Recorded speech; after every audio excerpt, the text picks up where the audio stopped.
Oseo. Oseo. Konbawa. Good evening in Japanese. Want to say you heard the flute playing. That was Claudia Pokwa, wonderfully playing that flute. And I introduced myself as Carlos Warner, and my vocation in life is artist. And I, a long time ago, earned a Master of Fine Arts degree. And for that degree, it was required, of course, a master's thesis. And for that master's thesis, the student has to proffer an abstract, on that subject. And what is following here is the spirit of that abstract, for my subject, which is the art history. I should say that the master's is in the art history of some culture in the world, and my choice, has been the art of Japan, which is called, Bijuseki, and that's what I'm going to read here. For my first encounter with Japanese art, an unexpected sense of feeling invited to relate in a personal way to the human qualities resident in the artwork. This sense has continued in my cultural interest to reveal the strong emotive qualities that seem unmatched in anything else. Something of mutualness without a boundary between the artist, the creation, and this human experience.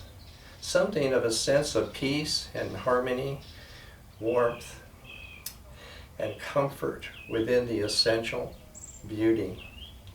The appreciation of such subtleties is essential in the enjoyment of Japanese Nihonjin culture in general, but most particular in the arts. That's the end of the abstract. And now the piece I'm presenting here is the mystery of Japanese painting, Nihongo Mystery. Here we go. Let Japanese painting be truly mysterious today.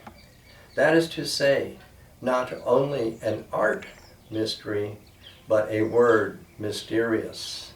The word mysterious itself, left alone to remain so. Let this be an explanation both of what Japanese painting is and what the term mysterious is. And let this be done precisely by saying that the mysterious is the discovery of the mysterious. And therefore, in being such a discovery, it has to be explained. And at the same time, it has to be a failure of explanation, mysterious.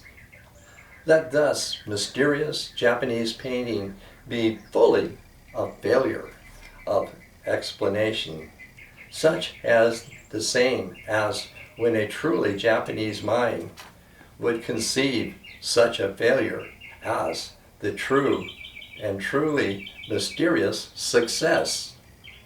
Art is the layer that lies between the skins of truth and falsity. That is what gives it joy. Let Japanese painting be truly mysterious today, with no smell of mendacity, the smell of successful explanation in it. Only the smell and the sight of today's autumnal day upon it. And so, let Japanese painting be today, the day of our autumn meeting. The ripe, ready, fallen fruit, the necessary, unavoidable, fallen by itself answer, with no seeds of question, no answering in it. At once, answer and failure to answer, exactly and truly, the mysterious discovery, with no explanations, no transitions or links. That Japanese painting is the truly mysterious manifestation of the unseizable to us. A descent, The first, never twice the same, an epiphany. The Japanese painting that is truly mysterious today is this painting right here. And that's what I'm chiefly focusing on here. The painting is very old. I would like to say, 600-700 years old, like that. And there's much to say about the deer in ancient Japan and so forth. But let me start with, I showed this painting at the Shin Buddhist temple not too long ago. And one woman there, Yukari, she's the assistant sensei, she could recognize, the second character up here. Other Japanese people have not been able to read this, decipher, because they've said the characters are too old. In this case, Yukari could read that character, Mizumi as lake. And so with that, they gave me enough of a clue to put together with the painting this poem. This is the poem that I'm putting together with the painting. As I come out to this lake in the late autumn day, no flowers in bloom, nor any tinted maple leaves. Now that poem was written by Fujiwara Sarie in the 12th century. So it's very, very significant because the Fujiwaras, that's actually a name given to the Nakatomi family clan by the emperor hundreds and hundreds of years ago. And they became, that family, the Fujiwaras, became very powerful, but here at the beginning, they began in a place that we know as Nara. I've been there. And there are many, many deer. The kind of deer that are there are the Sika deer. And even though I was there, not too long after the end of the World War II, as we call it, as far as I heard from anybody, no deer were ever killed by Japanese people. It's so sacred as the deer, to put that in there. But the Fujiwara's tutelary deity is the deer. That is, the deer embodies the kami that protects the Fujiwaras, and their location is at Nara. So we can have that there. Really, I'm wanting to go with the mystery of this art, of this painting. And what I want to go to next is this pottery right here. This is a prehistoric pottery we call sue. Maybe it's named after the people. What we have is people coming into Japan, evidently from the continent about 2,500 years ago. And they have brought with them a kiln that can fire very high. It would seem that this kind of kiln was used in the ancient Chinese Han. And they also used a wood that didn't make so much ash and so forth. So the high-fired clay vitrifies it's almost like metal, like iron, like that. And it looks like that these pieces are what we're trying to call ceremonial pieces. So I wanted to present that here with the deer figures on it of a prehistoric way to go with the deer painting. Next piece I want to look at here. Now this is something even much older. This is prehistoric, and this is called in Japanese dogu, maybe doll or idol, or something like that. Now here, this piece represents a much earlier people. We call, or the Japanese call it the jomon. The jomon really means, cord pressed, because the pottery has been decorated by pressing rope cords into the soft clay before firing. And the archaeology finds that this pottery goes back 12,000 years ago. So the Jomon people is the way that we refer to them, and the evidence of them appears all over the Japanese islands. And the pieces are unlike anything else ever made in the world. I don't have any examples. It's very hard to come by any I've had pieces of this ancient pottery because it's low fired, so it breaks easy, and you're looking at something very, very old that way. And this pottery was made, perhaps it's believed, the oldest, or we can say the oldest pottery known in the world is the pottery in Japan that we refer to as the Jomon. And these figures, the dogu, appear about 25 to 3,000 years ago in that culture. 200 of them have been found in a whole piece. Others, there's a lot of fragments. But where they're found are in domestic sites. So they're thought of as, feminine or female, and it would appear that they have something to do with the domestic situations in those cultures. So that was actually a period before the Sui. So they came in. And now this little figure here, this is a miniature representative of what is being called haniwa. Haniwa are figures usually about this high. All kinds, and many, many hundreds, if not thousands of them have been found, and they cover the outside of Kofun tombs of evidently celebrated chieftains, we would have to guess. And they're of all kinds, and so that is also a period whether these people are evolving from one situation to another. Certainly the people who would be the Jomon, it's believed they're non-Mongolian people, and the people called Ainu, who now live in Hokkaido, the part of this North Island, are the descendants of these earlier people.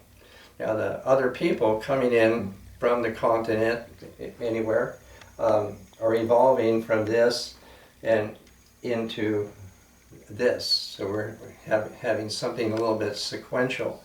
All this is happening about 2,000 years ago, like that. Although compared to 10,000 years, everything now becomes truncated. It seems to be moving a lot sooner, a lot faster. And this piece here, this is called a seto. Seto, it's a nice little leaf. The seto is almost synonymous with clay. So this begins in, basically the 15th century. Clay making products, maybe earlier.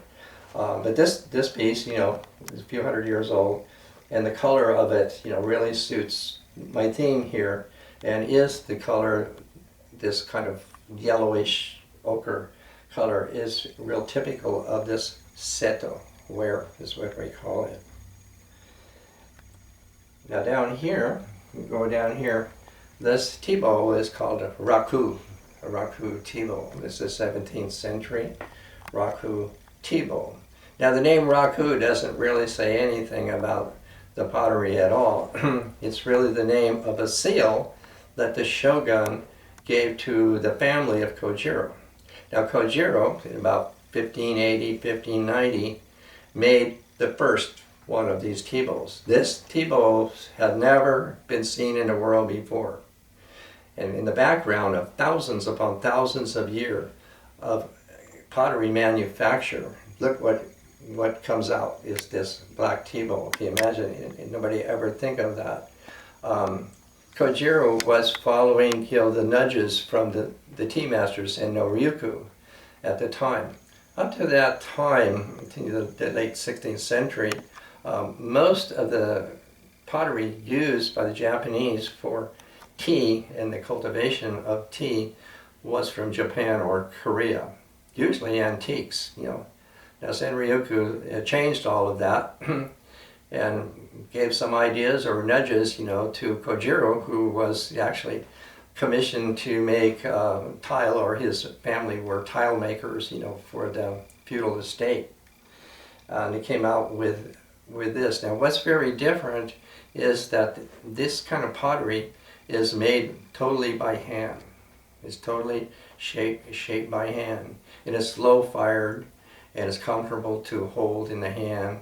Very comfortable and very adept now for the tea ceremonies that were becoming very, very cultivated by the Japanese and their tea masters. So soon, Japanese artist Koetsu, he made one. Then Soetsu, the style of this looks like Soetsu. So the artist could make these without having, to have a pottery like that, and that they could, fire it, pretty locally in their patio, in their backyard, and so forth. And the black pottery, I think, is absolutely revolutionary at the time. So to see the range of pottery evolution from very, very ancient, we will point to the Dogu, to the Sui, to the Haniwa or Yayoi, to the Seto, and down there to the Raku. Raku, evidently, it's actually the seal. It stands for enjoyment. Some people translate it as pleasure, but it's more philosophical as an enjoyment in living, really. And the family that has evolved since then continues to use that seal. I have some bowls that still have the Raku seal impressed in the bottom of it there. And all of this, concludes my very heartfelt interest in the subject of Japanese painting. Japanese painting has a quality, as I said in my abstract, that I find in nothing else. I had years of study in Chinese art, but the discovery of the Japanese art is really something quite different from anything else I have found. And strangely, in Japanese films and Japanese movies, I see something of a similar quality that I find in the paintings, and something I could kind of say space, if I could say that right, and the relations of the space, between things, between characters in terms of a movie, and that there is an entire category for all of this in Japanese. And anyway, that's my little postscript there for you all, and I'm happy that you are here to share in my very long cultivated interest of Asian art, and especially Japanese art.